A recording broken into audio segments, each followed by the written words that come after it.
I definitely did not embrace my natural hair.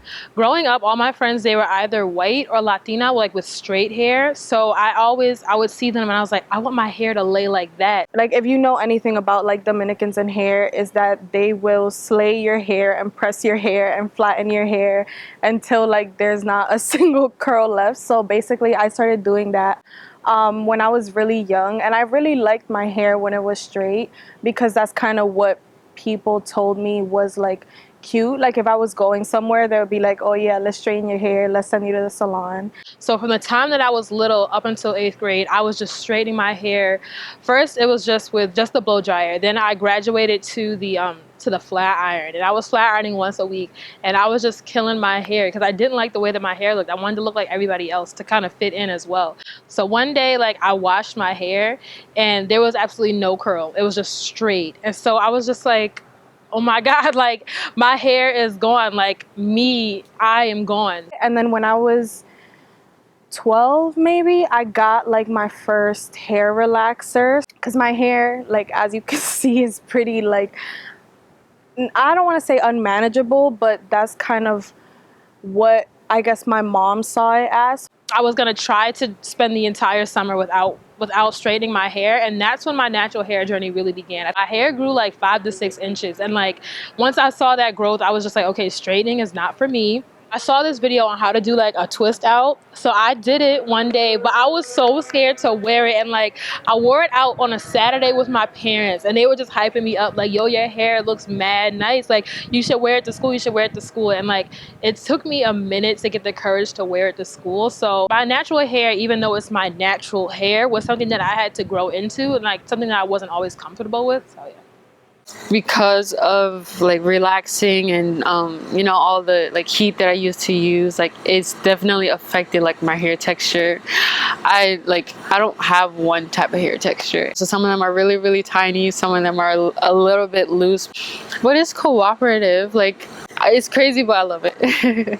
When I was little, I used to get made fun of by my brothers of having really like kinky curly hair. They used to call me like afro. I used to also get really dark, so they used to call me the N-word, and like it was a mess. I used to cry a lot about it. Like I had either straight hair or braided hair, and everyone else thought like, oh, like having your natural hair out or like your curly hair out was like very messy and unprofessional and dirty.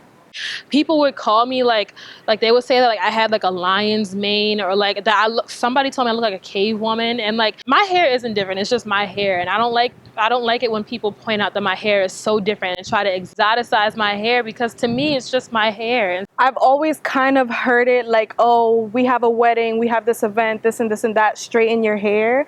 So it's like constantly like telling me that, but like now all I tell everyone is like, this is really how my hair comes out of my head. Like, so why do I have to change it? Like, this is corny, but I'm like, God gave me my hair like this, so why like do anything else, you know? I wear my hair natural when I go out for interviews or anything of that nature, and some of them are kind of like, well, are you sure you really, really want to do that?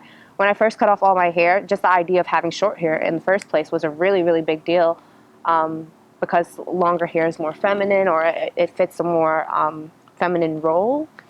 So I got a lot of flack for cutting off all my hair, surprisingly enough. But I think, especially as the time has changed, I think that was back in maybe 2011 when the natural hair movement was kind of just beginning, and it was more of a like unclean and like these girls are just unruly, oh my gosh, kind of thing. So there was a lot of backlash against it. But as it started to grow, and like, you know, you have black hair care lines and a lot more representation in media, all those kinds of things made a huge difference. So the beginning, I caught more flack, but now I definitely feel it's more accepted. So I don't hear people talk about my hair very often, except to ask me like how I moisturize it.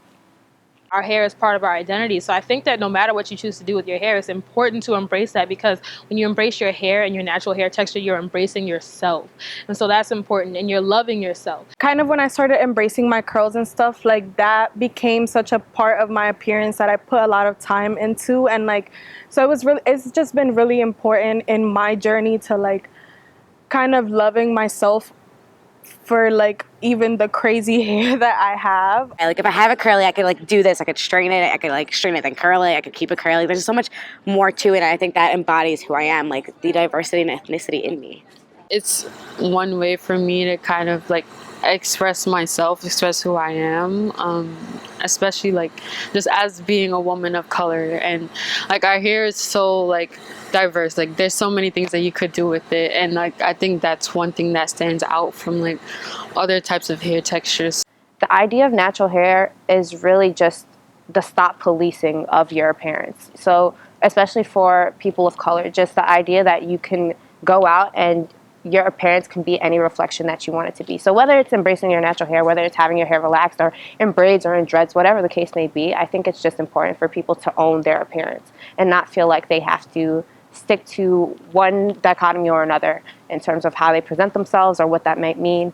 And of course, there's a lot of politicizing of what your appearance means and what opportunities can be afforded to you. But it's, especially for me, I mean, definitely pushing the envelope of that and knowing that you're beyond your appearance. It's definitely a part of you, but there are so many other things that speak on your behalf. We don't have to fit into whatever standards people say are like the right ones. I'm not gonna say having natural hair is better, but I think there's just something really powerful about not doing what society wants you to do, and I think that's why it's important. I think natural hair is really pretty. So anyone really, if you have straight hair, if you have curly hair, if you have wavy hair, like you should embrace it. It's really beautiful. Love yourself. All of it. Every end, every coil, you know. Even the bad hair days, because they make the good ones feel a lot greater.